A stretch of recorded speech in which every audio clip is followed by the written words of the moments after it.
14 বছর পর ঢাকা থেকে করাচিতে যাওয়া বিমান বাংলাদেশ এয়ারলাইন্সের ফ্লাইটটি জিন্না আন্তর্জাতিক বিমানবন্দরে অবতরণ করলে পাকিস্তানের পক্ষ থেকে সেই ফ্লাইটটিকে জলকামান অভিবাদন দেওয়া হয়। আবার সম্প্রতি এয়ার অ্যাস্ট্রার একটি নতুন উড়োজাহাজ ঢাকা বিমানবন্দরে অবতরণ করলে তাকেও দেওয়া হয় ওয়াটার স্যালুট। প্রশ্ন হলো, এই ওয়াটার স্যালুট কি, কেন দেওয়া হয় এই স্যালুট?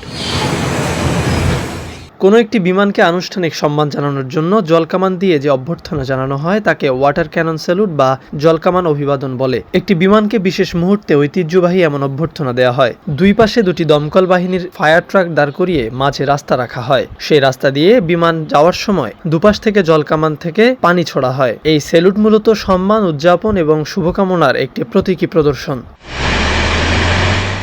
আগে যখন কোনো জাহাজ প্রথমবার যাত্রা করত তখন এভাবে অভিবাদন জানানো হতো। দুপাশ থেকে দুটি ফায়ারবোট থেকে ওই জাহাজ লক্ষ্য করে পানি ছোড়া হতো। এভাবে অভিবাদন জানানোর প্রচলন শুরু হয় 19 শতকে। পরবর্তীতে বিমান সংস্থাগুলো এই ঐতিহ্যকে ধারণ করে। 1990-এর দশকে বিমান সংস্থাগুলো জলকামানের মাধ্যমে অভিবাদন জানানো শুরু করে। যুক্তরাষ্ট্রের salt lake city international airport তাদের বিদায়ী পাইলটদের সম্মান জানাতে শুরু করে এই জলকামান অভিবাদন।